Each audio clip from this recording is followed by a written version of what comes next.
کہ زندہ نبی کی، ارے زندہ یہ فیضان دیکھیے. دو چار لوگ کہہ دیجئے سبحان اللہ. سبحان اللہ. زندہ نبی کی زندہ یہ فیضان دیکھیے، زندہ نبی کی زندہ یہ فیضان، کہ زندہ نبی کی، ارے زندہ یہ فیضان دے. نسل برا کے لیے اور درود و سلام خلاصۂ کائنات کے لیے. ہے قول خدا، ارشاد نبی، فرمان نہ بدلا جائے گا، بدلے گا زمانہ لاکھ مگر قرآن نہ بدلا جائے گا. بزرگان محترم، خلاصۂ کائنات جناب محمد رسول اللہ صلی اللہ علیہ وسلم کا ارشاد ہے، طلب العلم فریضۃ علی کل مسلم، کہ علم کا حاصل کرنا ہر مسلمان مرد و عورت پر فرض ہے. میرے دوستو، جہالت عذر نہیں چلے گا. آپ صلی اللہ علیہ وسلم نے فرمایا، میں معلم بنا کر بھیجا گیا ہوں، اور اللہ پاک نے علم کی نسبت اپنی طرف فرمائی ہے. الرحمن علم القرآن کہا، کہیں کہا علم آدم الاسماء کلها.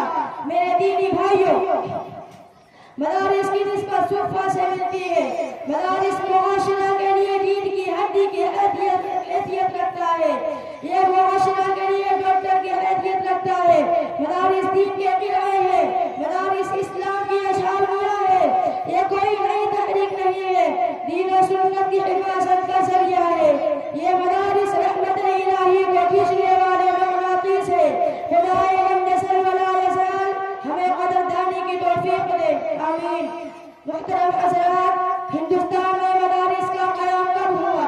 جب 1857 عیسوی میں انگریزوں کا خونی پنجہ ہندوستان کے قلب و جگر میں اتر چکا تھا، تو اس وقت کے دردمند اصحاب فکر علماء کرام نے اسلامی ثقافت اور دعوت و تبلیغ کے لیے سب سے مؤثر ہتھیار مدارس اسلامیہ کو بنایا.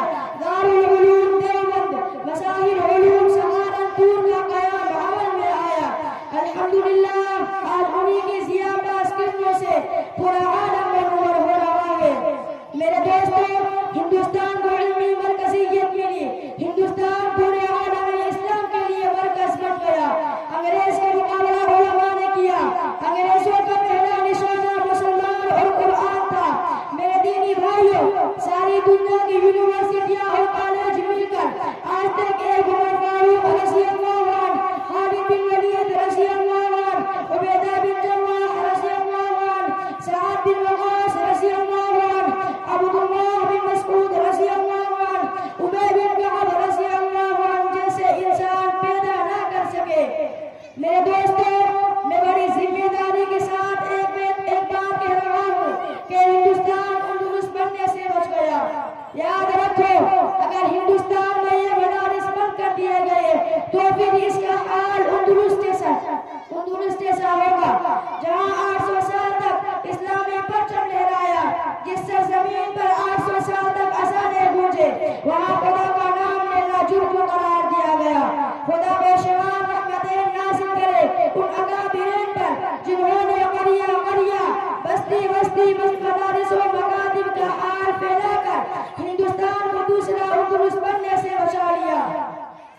اس لیے میرے دوستو، ان مدارس کی قدر کرو، ان کا تعاون کرو، ان کا خیال رکھو. علامہ اقبال رحمۃ اللہ علیہ نے دورہ یورپ کے بعد کہا تھا کہ ان مدارس کو یوں ہی رہنے دو. میں نے یورپ کا دورہ کیا ہے، الحاد و زندگی کی تصویر پیش کرتا ہے. اللہ پاک مدارس اسلامیہ کے فیوز و برکات قائم و دائم رکھے اور ہم سب کو اپنے فضل سے استفادہ کی توفیق دیتا رہے. وما